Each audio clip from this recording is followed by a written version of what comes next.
น้ำมันหมูแล้วก็แป้งนัวเนาะพี่น้องหรือว่าสุรสนั่นแหละเนาะแอนนานี่แหละต้องเบิ่งแม่เด้อพยายามเบิ่งแม่แพงเราอยู่บ่แพงอยู่เออเวลาเพิ่นเป็นเจ็บเป็นไข้เบิ่งหั้นแหละแม่ผู้เดียวนี่เป็นเอาได้สุขภาพร่างกายอยู่ตอนนี้เจ้าหั่นแหละก่อนมันเป็นยังบ่ได้เป็นหยัง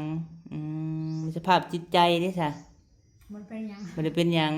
ไม่เฒ่าได้ซะแล้วเป็นหยังไม่เฒ่านี่เท่าบ่ค่อยสบายยืนลูกเอ้ยลูกเป็นคนเก่งโดยสาธุ นี่นำกัน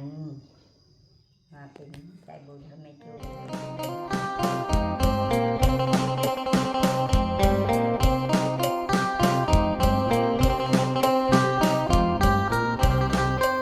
พี่น้องเนาะเดี๋ยวบ่พอมีสิเข้าไปหาทางเมตุค่ำก่อนพี่น้องเอ้ยเพราะว่าเมื่อวานนี้บ่พอมีเขาไปหาเพิ่นอยู่เพื่อนเพิ่นเนาะอยู่เตาถ่านพุ่นแหละพี่น้องเอ้ยว้าวเสาวแอนนาว่าถ้าว่าเจ้าอยากได้เขาว่าอยากได้สิ่งของแล้วเจ้าต้องไปเอาเองได้ว่าสั่นพี่น้องเอ้ยเบิ่งมื้อนี้เพิ่นสิมาบ่พี่น้องเอ้ยลาวกะนี่แหละเนาะคือพี่คือน้องเห็นแล้วพี่น้องเอ้ยแม่ตู้ก็ได้วิตาอีตนได้ลูกก็คือเฮาเห็นนั่นแหละพี่น้องเอ้ย2คนทั้งลูกทั้งหลานเนาะก็บ่ให้ถือซาเพิ่นบางเทื่อกับพี่น้องเอ้ยไปบ่าวพามีก็สิเข้าไปหาเราก่อนมีแนวมาให้เพิ่นได้พี่น้องเอ้ยว่าวานนี่ว่าถ้าว่าเอ้ยนาบ่เมื่อเฮือนใหม่แหละสิบ่เอาให้ว่าซั่น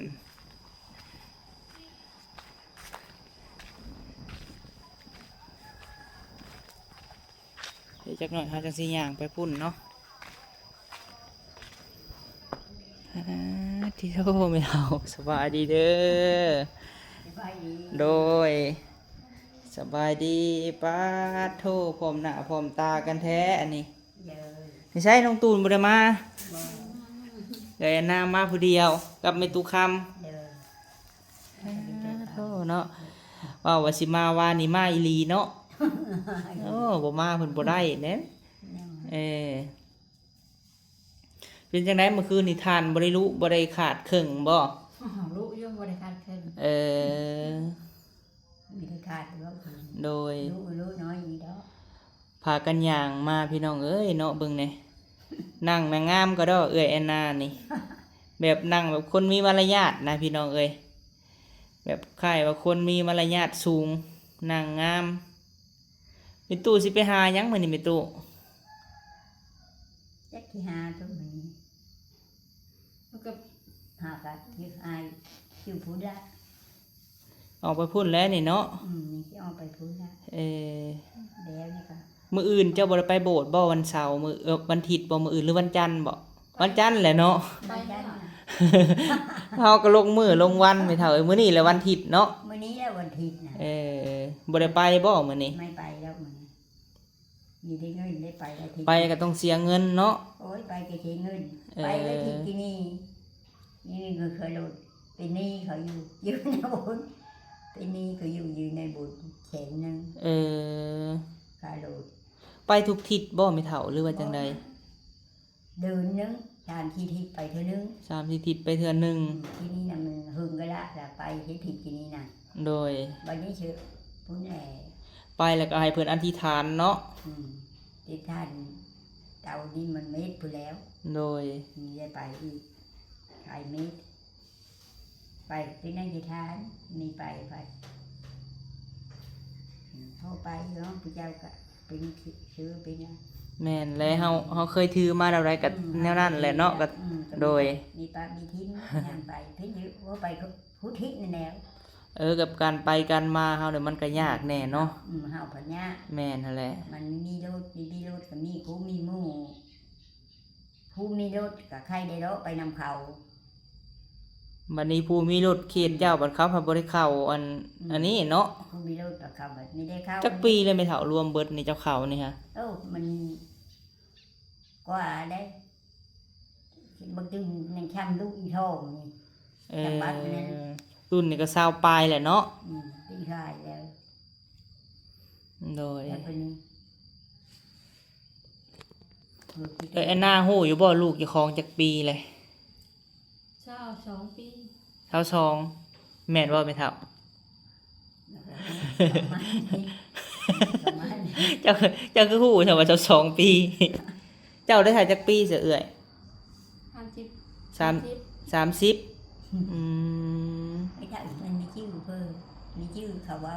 พี่น้องเขาชื่อพอดีพี่น้องมาฮอดแล้วบ่แม่แอล5ชีเจ้าว่าฮอดแล้วมีจัก เอ้ยอันนานี่30 ปีพี่น้องเอ้ยไผบอกเจ้าเอื้อย คนน้อย ไม่ จัก เท่า ไม่เท่า เออ คนเป็นคนน้อยมันน่ะนานเท่าหรือบ่ เออเอ้ยอันนานี่30บัดนี้เซาแอนนานี่กับผู้นั้นนั่นผู้ใดเป็นเอื้อยเป็นน้องนี่ลาวบ่เป็นน้อง แม่แอลนั่นบอก เออ เขาเป็นน้อง นี่ก็เป็นน้อง เออ เราเฮ็ดเวียกเนาะทุกเวียกพี่น้องเอ้ย อืม เราทุกเวียกเฮ็ดหันเฮ็ดนี่แต่ละมื้อ โอ้ยมันก็ไม่อยู่แล้ว คิดว่าเจ้าสิถือหน่อไม้มาขายนะเฮาจักซื้อซอยหน่อไม้ไร่บ่มีบ่ มันจะละออกได้ เฮาละออกหลายติคิดว่ามีหน่อหมอกหน่อไม้สิซื้อซอย คิดอยากกินแกงหน่อไม้บ่ได้กินหลายมื้อแหละพี่น้องเอ้ย ก็แม่นี่ มีตู้กินแล้วบ่มกกันน่ะวานนี่มกหน่อไม้นะซุปหน่อไม้ที่ซุปวานนี่ กินไว้ กินไว้แล้วแซ่บบ่ กินคืนนี้ เออ เออ กินคืนนี้อ่ะ โดย เอาซะเฮาสิเอาข้าวมาให้ได้แม่ตู้เด้อ เดี๋ยว มีทางแม่บิ่งกับพ่อเพชรเพิ่นให้เอาข้าวมาให้เอ้ยไอ้นาเราก็อยากได้ข้าวพี่น้องเราก็มาเอาไผชวนมาฮะ มาแล้วไม่เท่า มานํไม่เท่า ปกติเจ้าเพิ่งๆจะมาเทื่อหนึงเนาะอืมเอาซะเดี๋ยวเฮาเอาข้าวมาให้ก็เด้อซันเด้อโดย เดี๋ยว ซะเนาะที่ว่าเฮาก็ยอมมาให้ลาวแหละพี่น้องเอ้ยมีข้าวสารกระสอบหนึ่งเด้อมีตู้คำเด้อ เดี๋ยว เบิ่งดูเอ้ยหน้าไม่ยังนี่ฮะเอาไป โดยยกออกบุดูหามีตู้แล้วก็มีไข่น้ำนี่ไข่หนึ่งแตะ น้ำปลามันเป็นนัวให้มันหมู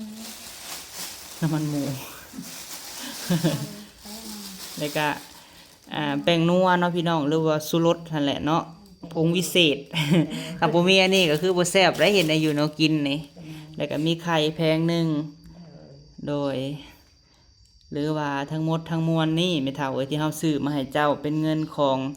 แม่บิ้งกับพ่อเพชรเด้อ เดี๋ยว โดยผู้ที่ทานผู้ที่ซอยเรือเจ้าเฮ็ดเฮือนเฮ็ดชานนี่แหละแม่เฒ่าเอ้ยก็คือลูกสาวลูกชายหั่นแหละเนาะ เดี๋ยว โดยข้าวอันนี้หั่นสอบละ750,000เฮาเอาบ่อนเฮาเคยซื้อแล้วเพิ่นมาส่งให้เลยแม่เฒ่าเอ้ยโดยข้าวนี่งาม ที่เคยมาชมเนาะ แม่นเอาไว้เจ้ากินแม่เฒ่าเอ้ยและลูกสาวลูกชายก็อีตนแม่ตู้อีตนสงสาร มีแต่ต่อไปกะเอ้ยอันนาแลแพงแม่หลายๆเด้อเบิ่งแย่งแม่และเอ้ยถ้าว่าเจ้ากับลูกบ่เบิ่งไม่เฒ่าก็บ่ฮู้ว่าไผสิเบิ่งลาวเนาะไม่เฒ่าเนาะ เดี๋ยว คืออันน้อยเอื้อยของเจ้าเราก็ไปอยู่กับผัวเนาะเราก็เบิ่งสำเราเบิ่งได้เพราะว่า เดี๋ยวแม่ เราก็บ่มีหั้นนะ แม่ แต่หลักๆก็คือเอื้อยอันนานี่แหละต้องเบิ่งแม่เด้อพยายามเบิ่งแม่แพงเราอยู่บ่ แห้ง แพงอยู่เวลาเพิ่นเป็นเจ็บเป็นไข้เบิ่งหั้นแหละแม่ผู้เดียวนี่ เป็นเอาได้สุขภาพร่างกายอยู่ตอนนี้เอ้อย ไม่เท่าบอก เจ้าหั้นแหละ ก่อนมันเป็นยัง บ่ได้เป็นหยังสภาพจิตใจเด้ซะ มันเป็นยัง บ่ได้เป็นหยังไม่เฒ่าได้ซะแล้วเป็นหยังไม่เฒ่านี่ ไม่เท่าบ่ค่อยสบาย บ่ค่อยสบายน้องตุ่นเด้ เนี่ยอีตนบ่ค่อยสบาย เออ ไม่เท่าก็มาเป็นวินโด แม่เด้เราก็ฮู้อยู่เนาะไม่เฒ่าเนาะเป็นวินเนาะ เดี๋ยว เออ วานนี่นะมือเด็กที่ละไปเงินไปซื้ออันกินอยู่หาน โดยภัย เออ เจ้า แล้ว เออ ไปข้าวพันวาน ติดไข่20,000 เด็กให้ชาวบ้านมาแล้วก็ มานี่ฮอดแล้วไปวิ่งอีระบัดนี่เมยอ่ะ โดย ก็ไม่ได้เมยแล้วมามีจักปูดได้มีจักปูดอยู่แล้วมียี่ห้อมันหมดมากระแลนคือน้ำมากระแลนคือน้ คือเจ้าเฮ็ดเวียกเมื่อยนี่เจ้ากินไม่เท่าน้ำเย็นเจ้าสมมุติว่าเจ้ามาแต่เฮ็ดเวียกเมื่อยปึ๊บแล้วจะเอาน้ำเย็นอัดใส่นะมันจะเฮ็ดให้ซอกได้ไม่เท่าเอ้ยแม่ไม่เท่าเฮาคือการสมมุติเฮาซื้อน้ำให้จอกหนึงนี่เนาะน้ำแบบโกโก้อีหยังต่างๆ กินถ้าบาทเดียวไม่เท่าสมมุติว่าเมื่อยๆเฮาว่าเจ้าจะกินแม้บาทเดียวหั่นนะ ำก็ไม่ได้กินบาดเดียวแหละ เออ มีได้กินบาดเดียว มันก็ผะอืดผะอมแล้วเป็นเฮาเมื่อย ม คือกับเจ้าเฮ็ดเวียกเมื่อยเจะไปอาบน้ำแล้วเจ้าซอกได้ไม่เท่าเอ้ย ไม่ได้แล้วบาดนี่ โดย ไม่ได้ทำมันพอได้เด็กมันเฮินประชายมือเราไปจุดทายแล้ว เป็นวินอีกแล้วติ เป็นวิธีแล้วบาดนี่เอ้ามากินข้าวว่ากูเมยไม่ไปกินข้าว โดย กินข้าวนี่เราคือไม่ได้มีลูกก็ไว้ เออ อีน่าเอามาให้ได้คือนั่นอย่ายำกินมันเมย ยำเกลือ เออย ำคือ โดย มีอยู่ในเองโต๊ะหนึงมัดหนึง เออ เอาเกลือมาดูมาถึงมีจำเกลือ มาไปแห้งเค็มครับเนาะเกลือหั่นเนาะ ชงชำค่ำนี่ เออ บุญท้องนี่มันบุญทายนั่น โดย มันฮอนท้องโอ้ เป็นไปแล้วไม่เท่าไอ้สุขภาพผู้เฒ่าเฮามันก็ เป็นนั่นแหละ โดย เจ้าเนาะเบาแล้วก็มากมือนะมันหามาชื่อหัน โดย สุขภาพมันบ่คือเก่าแล้วไม่เท่าเอ้ย มันหามาชื่อนั่น โดย มันหามาคือมือดอก แม่นนั่นแหละ มันกัดมันเจ็บเป็นมือไปแล้วบาดนี้ว่ะ สิให้คือวัยรุ่นเด็กน้อยมันก็บ่คือแหละเพราะว่าภูมิต้านทาน โอ้ย ผู้เฒ่ากับเด็กน้อยบ่คือกัน แม่ โดย ยังนุ่มเชื่อมืออยู่ชีวิตงานมากินข้าวแล้วก็มีแห้งไม่ได้มือชุดีกินข้าวแล้ว เจ้ากินข้าวได้สักคุมื้อนี่แซ่บบ่ มันมีแคบไปเลยได้มันมีแคบได้กินข้าว ก็กินเนาะ หากินมีกินไปมันเมยยังมันเมยแล้วกิน โดย มีขึ้นไม่ได้จะบอกคือกันเลยมีขึ้นครับคอยกินไหลมันแล้วมันเถอะกิน เจ้ากินข้าวได้แล้วจังอยู่ดีมีแฮงไม่เท่าเอ้ยเจ้ากินได้อยู่เนาะไม่หยังกันเนาะ ได้อยู่กินได้อยู่ โดย แล้วก็กิน อ้าวสะสู้ๆเลยไม่เท่าเอ้ยอ้าวสุดท้ายนี่เฮาก็อยากให้เจ้าให้พรลูกสาวกับลูกชายได้ไม่เท่าเด้อ เอ้ย แม่บิ่งพ่อเพชรเพิ่นอยู่รัฐมินิโซตาหรือว่าอยู่ต่างประเทศพุ่นแหละ ลูกสาวผู้ที่งามๆผู้มาตอนนั้นแหละแม่เป็นเท่าคำไป โดย มันก็ยังงามอยู่ โดย โอ้แล้ว เอาซะ อ่า ฝากขอบบุญขอบคุณเพิ่นได้ไม่เท่าเด้อ โดย ขอบคุณเนาะลูกบิงลูกเพชรเนาะช่วยไม่ตูเขาเป็นลูกหน้าที่น้ำปากก็ขอให้อยู่ดีมีแห้งเด้อลูกบิงลูกเพชรเด้อเจ็บเจ้ายังได้ใครยังมีเด้อเพื่อเจ้าสุขภาพแข็งแรงเงินไปหาเงินหาสิ่งใดก็คือได้สิ่งนั้นเด้อเงินรับมือโลยขึ้นไปเด้อคือมันยืนเด้อลูกเอ้ยลูกเป็นลูกบิง โดยสาธุ นี่นำกันมาเป็นใจบุญก็ไม่ถูกดีมีแห้งกูคนเด้อ สาธุไม่เท่าเอ้ยให้สมพรเนาะ เด้อ เจ้าก็ให้อยู่ดีมีแห้งไม่เท่าเอ้ย เออ คือสิงามอยู่เขาค่ะเพราะว่าเขาเลือกให้ไม่เท่าเอ้ยพอดีน้ำปลาเบิดพอดีบ่ พอดี เออ เดี๋ยวเม็ดพอดี เจ้าก็ต้มกินไข่ไม่เท่าเอ้ยเด้มีแม็กกี้อยู่ อันนี้ฮะบ่แม่นน้ำมันหมูเด้อเอ้ยเด้อน้ำมันพืชน้ำมันหมักไหม้หั่นแหละบ่แม่นน้ำมันหมูค่ะน้ำมันคือน้ำมันหมูหั่นตัวที่เฮาอันซื้อหมูมาตลาดได้ติดมันเฮาไปทอดน่ะน้ำมันหมูน่ะ แม่นะ อันนี้น้ำมันหมักไหม้บ่พี่น้องไปซะสิเอาสิไปหาทางผู้ก่อนเด้อไม่เท่าเด้อ เดี๋ยว เอาเพิ่นเฮ็ดหยังเพิ่นมาอยู่บ่มื้อนี้หรือว่าแนวใด มีกัดเนี่ยเธอว่าแอลเดนเนอร์ โดย แอลมาไม่เท่าได้ยิ้มมือเท่ายิ้มมือแล้ว เออ มันแล้วมันมือ มือตะทานละ มือจะ เอาซะไม่เท่าเอ้ยได้รับเครื่องแล้วก็ เด้อ พากันมื้อซะเนาะเพื่อฮอดพุ่นก็บ่แม่นน้อยได้พี่น้องเอ้ยไกลเติบเนาะ ไก่เด้อ ไปซะเนาะ โดยไปซะเนาะแสดงว่าเฮานี่มาก่อนสร้างได้นี่เนาะสร้างบ่ทันมาซ้ำ ตอนเช้าๆพี่น้องเอ้ยอีต้นเบาโก้เด้บ่ได้นอนกลางคืนนี่จังหน่อยก็นอนแล้วนี่ป้าพี่น้องเอ้ย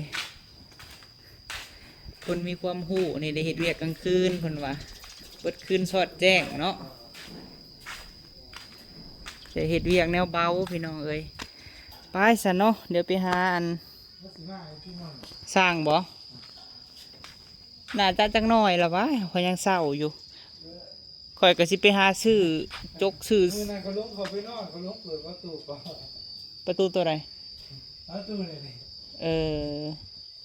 ไปหาซื้อจกซื้อส่วนก่อนมาแต่เศร้าๆออกมาเอาเข่าวให้เป็นตู้ค่ำพี่น้องเอ้ยนี่ศีรษะดินนี่แหละ มันแดดเลยเลิกเวียกแล้วมันบอกไปหานอนไป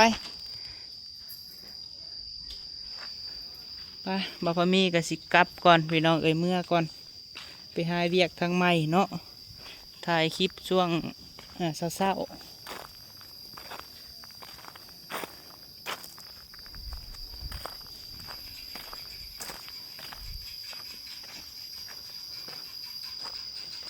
ซื้อเมื่อทางนี้แหละพี่น้องเอ้ย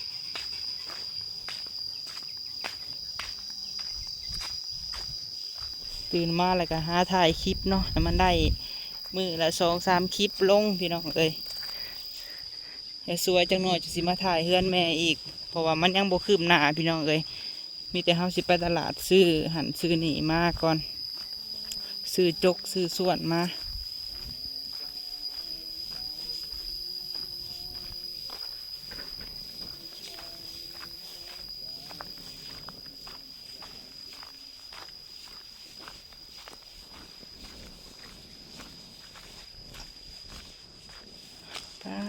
กันเพิ่นไปสิแล้วแหละ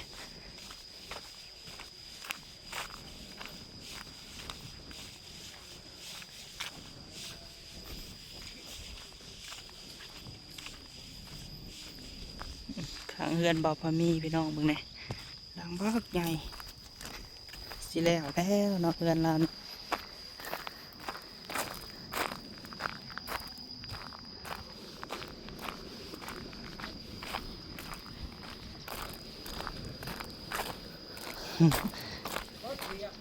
มื้อนี้หั่นบ่เออ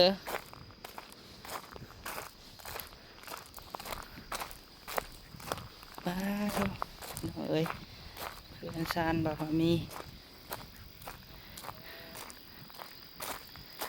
ปลูกที่แต่พื้นที่เฮามันหน่อยโพดพี่น้องเอ้ยเนาะอยากปลูกหลายๆอยู่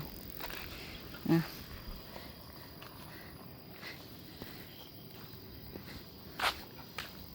เอาเนาะก็สิประมาณนี้เด้อพี่น้องเอ้ยนี่แหละหน้าบ้านหน้าซองเอาเนาะปลูกต้นหมอกต้นไม้หน้าบ้านพี่น้องเอ้ยถ้าเบิ่งมะม่วงกับทลายใหญ่จักเทือว่าแหละฝนบ่ห้ำจักเทือพี่น้องเอ้ยโดยทางบุญบาพามีก็เฮ็ดห่างมักบวบพี่น้องเอ้ยเฮ็ดมื้อละเล็กมื้อละหน่อยไปพี่น้องเอ้ยซ้ำเหื่อแห้งกำลังสิเอาขึ้นข้างเนาะตัดไม้มาโดยเฉพาะพี่น้องเอ้ยอะไรจะเงียบหายไปหลายมื้อกับเฮ็ดข้างอันนี้แหละว่านี่เจ้าของดินเพิ่นก็มาสัมภาษณ์พี่น้องเนาะมาให้ทำลูกบ้านพี่น้องเอ้ยว่าอันเป็นยังไงเนาะกะในรีวิวอะไรพี่น้องเอ้ยในคลิปเนาะไปสำหรับคลิปนี้กะขอบุญขอบคุณหลายๆเด้อเนาะทางไม่บิ่งกับพ่อเพชรพี่น้องเอ้ยเพิ่นได้ซื้อข้าวซื้อน้ำให้ทางเมตุค้ำเนาะ1กระสอบแต่กะน้ำปลาน้ำซีอิ๊วอะไรพี่น้องเอ้ยพร้อมด้วยไข่เนาะจึงได้คลิปนี้บ่าวพามีก็สิได้ขอจบคลิปก่อนเนาะเดี๋ยวไปหาเห็ดเวียกน้ำใหม่ก่อนพี่น้องเอ้ยฝากกดไลค์กดแชร์เด้อพี่น้องแล้วก็บ่ขามโฆษณาเนาะสำหรับคลิปนี้สบายดีได้อพี่น้องเด้อ